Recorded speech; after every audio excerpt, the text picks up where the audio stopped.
Bienvenue les amis sur notre chaîne. Aujourd'hui nous allons partir à la découverte de vestiges de la Seconde Guerre mondiale dans un endroit où on ne s'attendrait pas forcément à en trouver. Nous nous trouvons non loin de la limite de la Loire et du Rhône. Nous allons explorer une position, en tout cas les vestiges d'une position qui a été installée à partir de 1943, non loin du camp de Ranchal.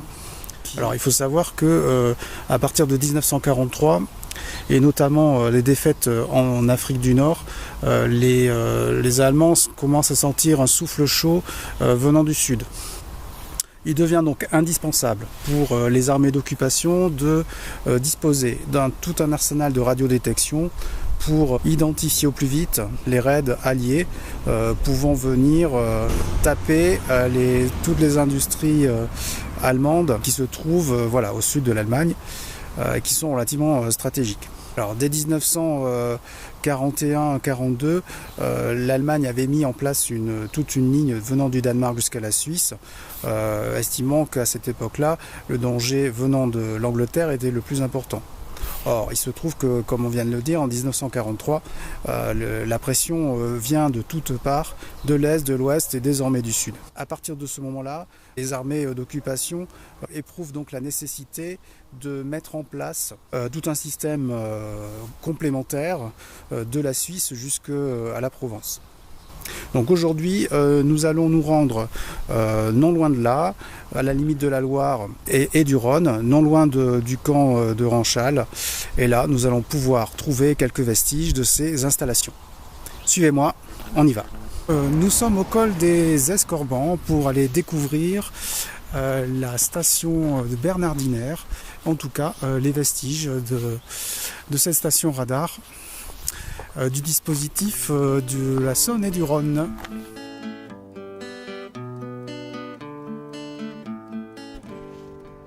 Donc, ce ne sont pas moins de 12 bâtiments qu'on retrouve encore aujourd'hui sur ce site, qui reste finalement assez vaste, bien que la station ait été relativement petite par rapport à d'autres éléments qu'on retrouve sur cette ligne de radiodétection. Mais pour l'amateur de découverte, c'est un bon point de départ pour approfondir cette histoire et pour découvrir un peu les technologies qui étaient mises en place dans cette fin de guerre pour contrer la progression des Alliés.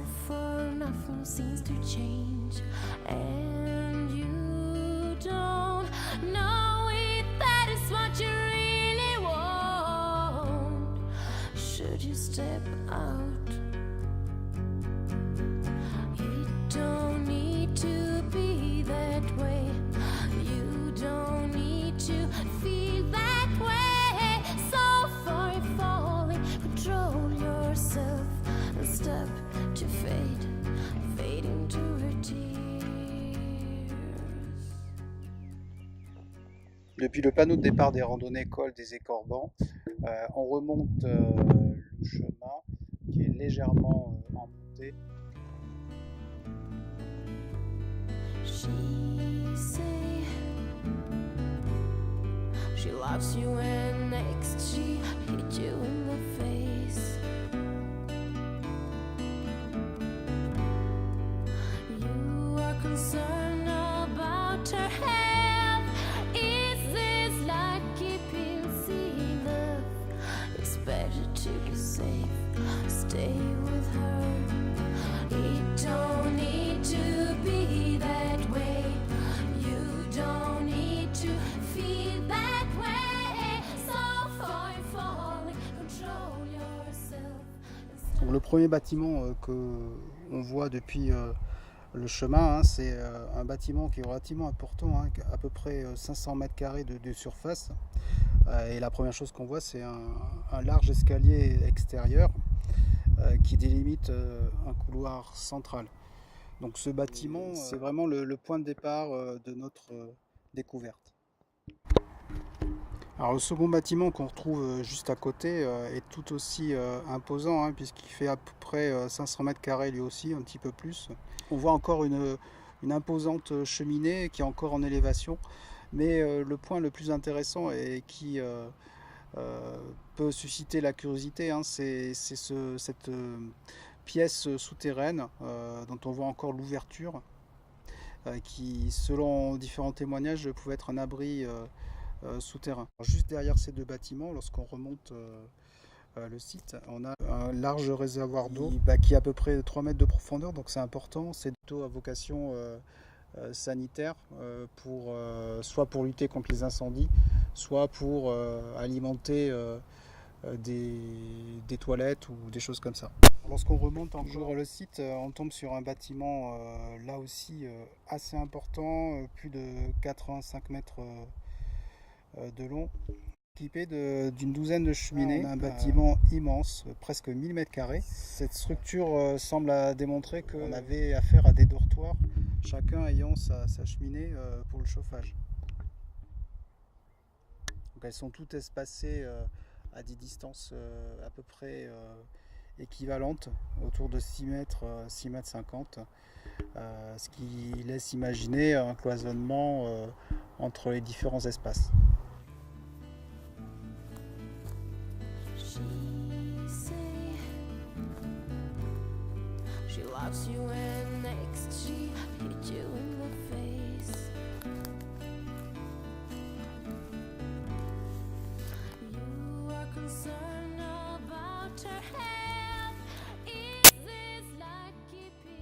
Donc on contourne le bâtiment par la gauche, c'est le moins dangereux, et on continue toujours dans le même sens.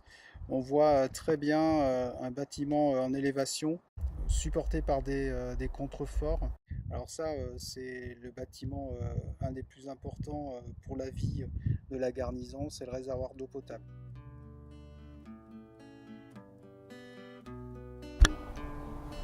Donc à proximité du réservoir, on a l'assise d'un second bâtiment de 50 mètres carrés à peu près.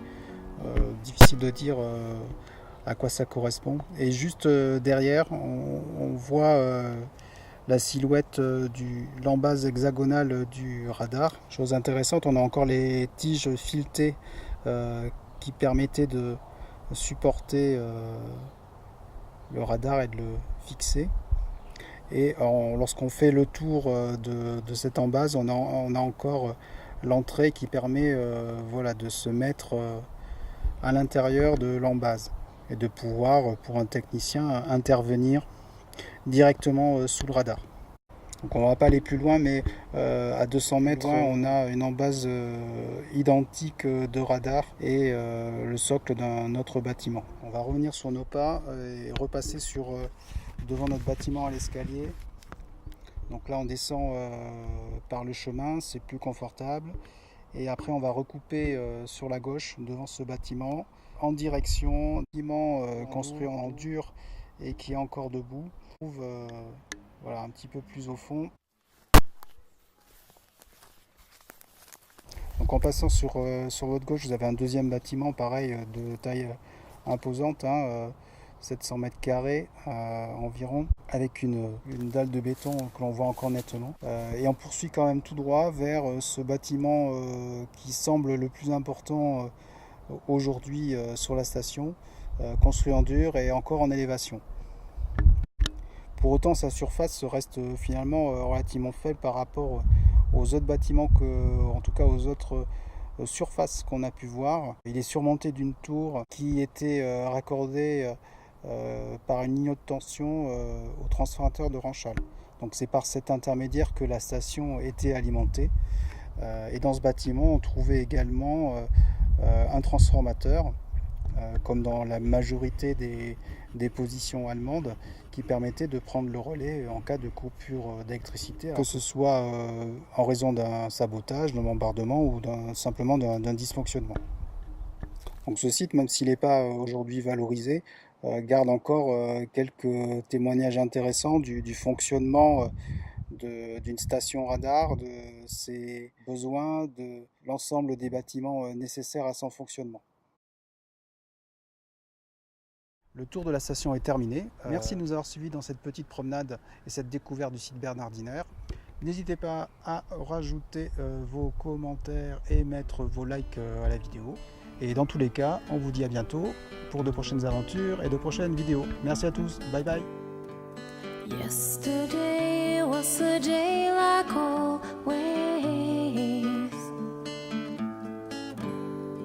Of course you argue when at usual you swallowed her tears. 'Cause what can you do